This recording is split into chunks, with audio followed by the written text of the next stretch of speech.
Imagine standing in the middle of, like, the biggest gold rush in history. Everyone around you is swinging pickaxes, pulling out these massive fist-sized nuggets of gold. Right, everyone's getting rich. Exactly. And you are standing in the very same river, holding your pan, but there's a giant hole in the bottom of it. So all you are catching is just mud. Oh, man. Yeah, that's a brutal image. It is, but welcome to the deep dive, because today we are looking at a company that is essentially holding that broken pan, LivePerson.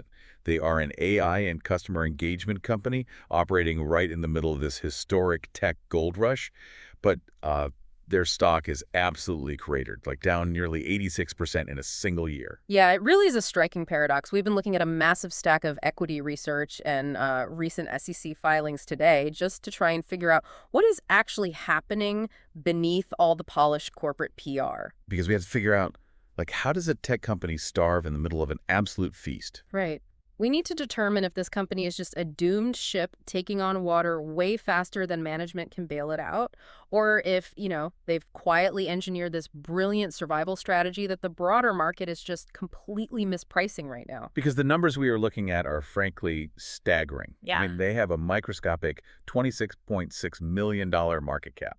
For an established AI company right now, that is almost unthinkable. It really is. I mean, usually you hear the phrase conversational AI and your mind immediately jumps to skyrocketed valuations, endless venture capital funding. Oh, absolutely. Trillions of dollars flying around. Exactly.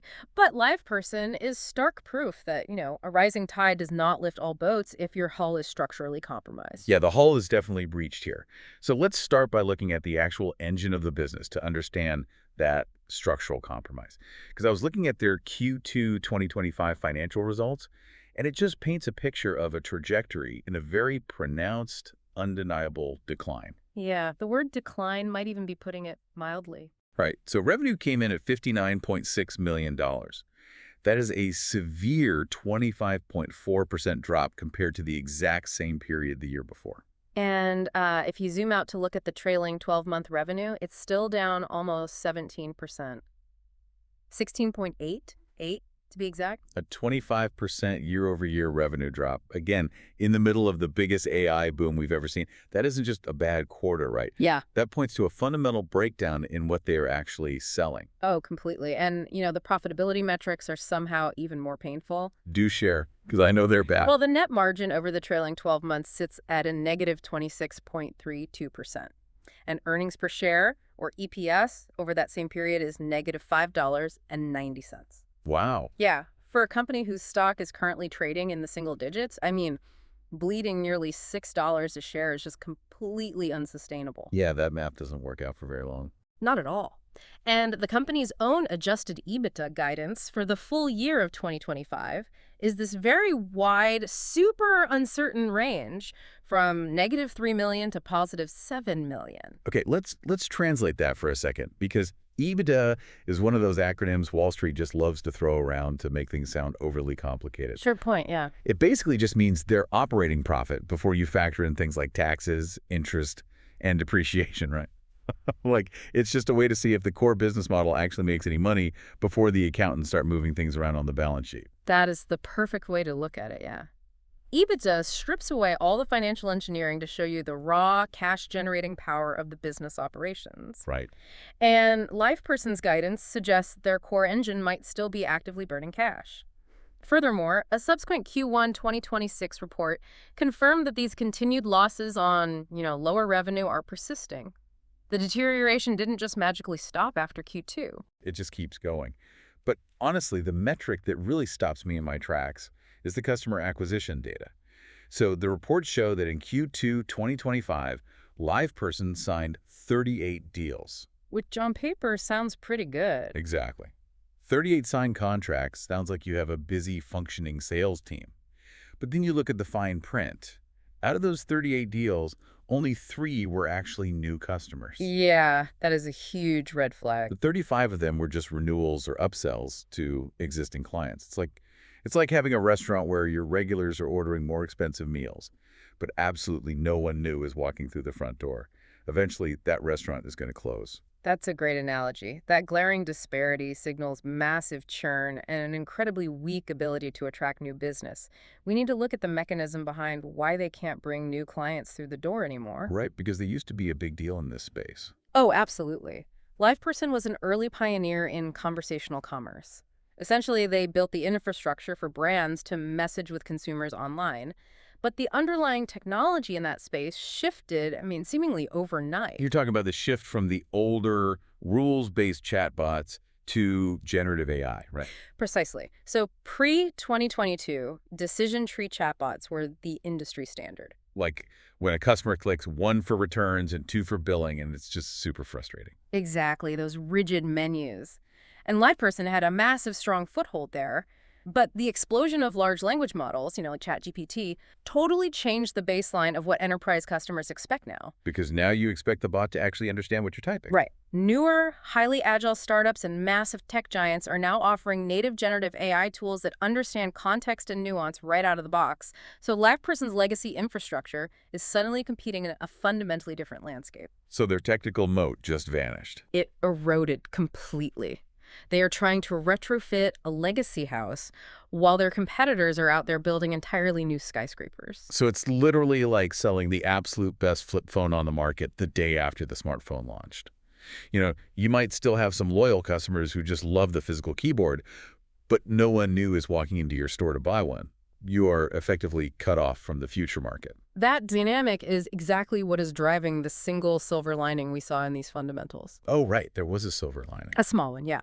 Their trailing 12-month average revenue per enterprise and mid-market customer, their ARPC actually went up 4% to $655,000. Okay. Wow. And their gross margin remains somewhat healthy at roughly 64.5%.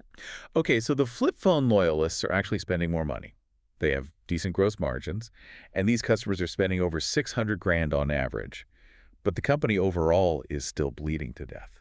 Right, because the high gross margin and rising ARPC show that LivePerson retains some pricing power with a sticky product for those deeply integrated legacy customers. But the volume just isn't there. Exactly. The fatal issue is the overall volume. The total number of customers is shrinking so rapidly that the remaining high-paying clients just can't cover the immense infrastructure and overhead costs required to run a publicly traded tech company. I see. The operating costs are completely overwhelming the shrinking revenue base, and that is what's driving those deeply negative net margins. So the bucket is just leaking way faster than they can pour water in. And management clearly sees this empty restaurant, which brings us to their drastic pivot. Because they aren't just sitting by, right? They are executing these massive financial gymnastics to try and keep the lights on and basically buy time. Yeah, survival mode. Right. And the first major move is this massive debt restructuring on the balance sheet.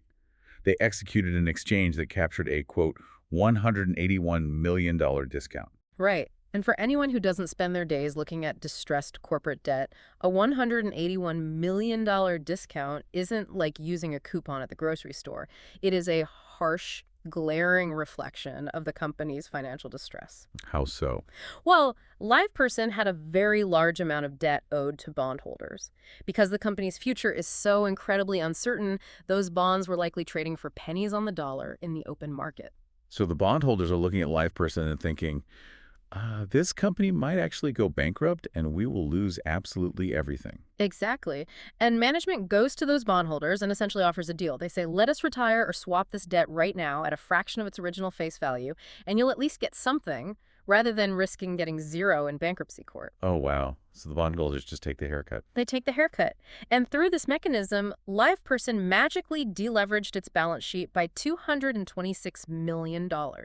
And most importantly, they pushed out their major debt maturities, extending their financial runway out through 2029. And it's funny because the CFO, John Collins, framed this in the corporate press release as the successful culmination of our multi-year strategy to deleverage the balance sheet. Which sounds very strategic, very calculated. Right, it sounds brilliant. But then, practically right alongside this announcement, they drop another major filing.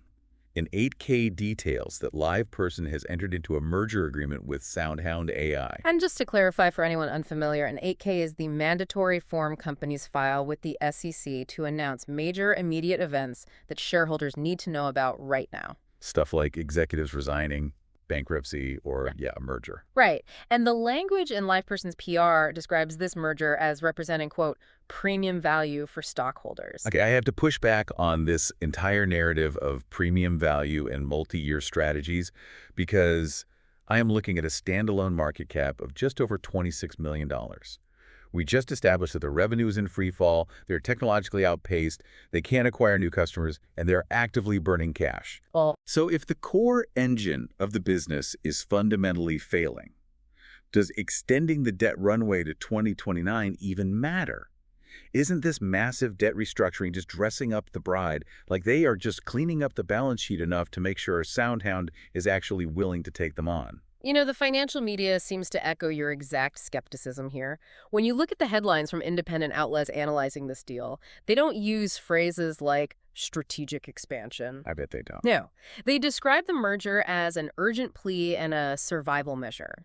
The debt relief was an absolute prerequisite just to avoid immediate bankruptcy. But you are right, it does nothing to fix the underlying product-market fit problem. Because less debt doesn't magically build a better AI product. It doesn't bring new customers through the door. Exactly. Management likely realized the standalone business is simply no longer viable at its current scale. The competitive landscape is just way too intense, and the technology gap is too wide. So this SoundHound merger is not some aggressive move to conquer the AI world. It is an emergency parachute. It fundamentally changes the company's structure because without it, the standalone entity likely wouldn't survive the year. Okay, so we have a shrinking business holding on to an emergency parachute. Let's look at how the market, and maybe more importantly, the people inside the company, are actually reacting to this proposed lifeline. Because the price action on this stock is incredibly deceptive if you just glance at a daily chart. Very deceptive. The technical analysis paints a picture of extreme volatility masking a structural collapse. The sources note the stock actually recently popped 22.35% in a single day, closing at $2.19. Which is wild. If you just opened your portfolio app on that random Tuesday, you'd think LivePerson had just announced a cure for the common cold. You know, a 22% jump is massive. Right. But then you zoom out to the wider timeline, and the picture changes completely. When you zoom out, the whole illusion shatters because even with that 22% pop, the stock is down nearly 86% over the trailing 52 weeks. Unbelievable. I mean, it was trading at a high of $21.60. Now it's barely holding above $2. The year-to-date return is negative 53.75%. It is an unambiguous, catastrophic downtrend across all time frames. So what actually causes a stock that is fundamentally bleeding like that to suddenly spike 22% in a single trading session? It's a severe lack of liquidity combined with short covering. Okay, break that down for us. Sure. The 10-day average trading volume for this stock is incredibly thin, only about 75,000 shares traded per day. When volume is that low, the market for the stock is essentially like an empty room. Right. So any tiny piece of news, a rumor, or just a few short sellers traders who bet against the stock and now have to buy shares to close their positions can cause massive price spikes. It only takes a very small influx of buy orders to move the price dramatically when no one else is trading. I see. It's not a sustained momentum reversal. It's just exaggerated mechanical movement in a very illiquid market. Okay, so the corporate PR team is calling this SoundHound merger premium value for stockholders. They are selling this narrative hard to the public. But then you look at the insider trading flow. The executives, the board members, the people who actually see the internal dashboards every single day. And what do they show? Over a 90-day period, insiders executed 0 buys, not a single share. And they executed 6 sells, dumping a net 20,746 shares. Yeah, we really have to look at the management sentiment price ratio, or MSPR, here. This ratio measures the buying versus selling pressure from company insiders, and right now it is sitting at a negative 100. Negative 100. That is a profoundly negative signal. It feels like pure hypocrisy to me. I mean, if management genuinely believes this merger is unlocking all this quote-unquote premium value, and the stock is sitting near all-time lows at just $2 a share, why on earth are they hitting the sell button? If you know the parachute works, you don't pawn your gear right before you jump out of the plane. That is exactly it. There is an old, very reliable adage in investing regarding how to interpret insider activity. Insiders will sell their shares for a dozen different reasons, right? They need to pay a massive tax bill, they are buying a house, they just want to diversify their personal portfolio. Sure, life happens. Exactly. But they generally only buy for one single reason. They genuinely think the stock price is going up. And right now, the silence is deafening. Literally no one inside the company is buying. Zero insider purchases, at the absolute bottom of an 85% crash, signals a profound lack of internal confidence in a near-term recovery. They're clearly not voting with their wallets. This is a critical warning for retail investors not to fall for a dead cat bounce, those brief, low-volume rallies driven by short covering we just discussed. Right. If the people closest to the business don't see near-term value creation at $2 a share, the broader market is going to remain extremely, extremely skeptical. So we've laid out the bleeding fundamentals, the technological moat erosion, the desperate debt surgery, the thin liquidity, and the insider dumping. Honestly, looking at all this data, the downside seems almost inevitable. If I'm piecing together the core bear case here, it essentially hinges on the fact that revenue decline is accelerating, margins are deeply negative, and the company is entirely reliant on a merger that isn't even guaranteed to close yet. Right. The reporting explicitly frames the merger as a survival measure. If the shareholder vote fails, or if regulatory hurdles somehow force the terms to be renegotiated unfavorably, LivePerson is left standing totally alone again. And as a standalone entity. As a standalone entity with a microscopic market cap and a structural cash burn, it faces a very, very dark future. The downside risk in that scenario is near total loss of equity value. It's a terrifying prospect for current shareholders. I almost can't even see the upside. Is there any world where this actually works out? What does the turnaround bull case even look like at this point? Well, the path forward is incredibly narrow, but it does exist. It relies entirely on the SoundHound shareholder vote being approved. If the deal closes, LivePerson stockholders receive equity in the newly combined entity. You basically take SoundHound's advanced voice AI capabilities and fuse them with LivePerson's established text-based conversational commerce platform. So it's like taking a company that built the best text messaging system in the world, merging it with a company that builds the best microphones, and hoping the resulting smartphone is strong enough to save them both. That captures the technological theory behind the merger perfectly. You create a broader AI platform with much greater scale. Then, management aggressively executes cost synergies. Right, cutting the fat. Exactly. You don't need two HR departments, two CFOs, or dual software licenses. The overlapping corporate costs are slashed, the financial bleeding stops, and crucially, that debt restructuring we discussed has given this combined entity a runway through 2029 to actually figure out the integration. So they bought themselves a few years. Yes. If post-merger revenue stabilizes, the combined company could actually become a formidable, differentiated player in the enterprise AI space. It's fascinating. Listening to both the bull and bear cases, it strikes me that analyzing LivePerson's core fundamentals almost doesn't matter anymore, right? Like how many new customers they acquired last quarter or their current EBITDA is practically irrelevant to where the stock goes next week. Right, the fundamentals are almost a moot point now. Exactly. This isn't traditional investing based on quarterly earnings growth. This is a binary cone flip on a single corporate event, the upcoming shareholder vote. Heads, the merger closes, they combine the tech, and they survive. Tails, the vote fails, and they likely drown. That's spot on. The standalone business shows absolutely no evidence of stabilizing on its own. The recovery scenario is almost entirely dependent on the SoundHound merger. So for anyone trying to analyze the situation, the focus has to shift away from traditional valuation metrics to event-driven early signals. And what are those specific event-driven signals? What should someone actually be watching for to know which way the coin landed? The absolute first signal is the confirmation of the merger vote approval via an 8K filing. That is the concrete, scheduled catalyst that shifts the narrative from standalone distress to combined entity optionality. Okay, so step one, the 8K drops. Yeah. Then what? If that vote passes, the next critical signal is revenue stabilization. In the first or second quarter post-merger, you really want to see the revenue decline rate narrow from that severe 25% down to single digits, or ideally, turn positive. Right, you want to see the bleeding actually stop. Exactly. That would be the hard proof that the combined voice and text platform is actually gaining traction with new customers. But until that vote passes and that 8K is formally filed, It remains a highly speculative, high-risk situation. Well, this has been an incredible journey through some very murky corporate waters.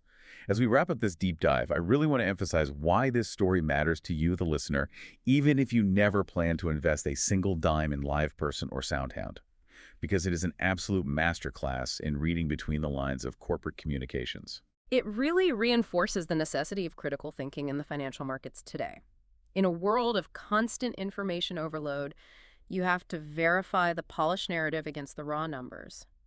When you read a press release touting a multi-year deleveraging strategy and a premium value merger, it sounds like brilliant executive leadership. But when you understand the actual mechanics behind a distressed debt exchange, the 25% drop in revenue, the technological shift to generative AI, and the fact that insiders are actively dumping shares, you realize those polished words translate to a desperate, urgent fight for survival. Yeah, the numbers rarely lie, even when the PR team works overtime to spin them. Exactly. It certainly makes you evaluate the broader ecosystem differently, which leaves us with a much broader and, frankly, a bit of a chilling thought for you to ponder. Think back to that gold rush metaphor we started with. The broken pan. The broken pan. The AI boom is the biggest tech gold rush of our generation. Trillions of dollars in capital are being poured into this sector. Yet here is LivePerson, an established player in the space, struggling so severely they have to plead for a merger just to survive. Right. So if this is happening to an established company, are we about to witness an extinction-level event for microcap AI companies? As the initial hype cycle cools down and the focus shifts from just having the word AI in your pitch deck to actually proving you have a profitable, defensible business model, will the smaller players be swallowed up or simply crushed by big tech's bottomless wallets? Next time you see a headline about a shiny new AI startup, ask yourself, do they have a solid pan, or are they just sifting mud through a hole? Something to mull over until next time.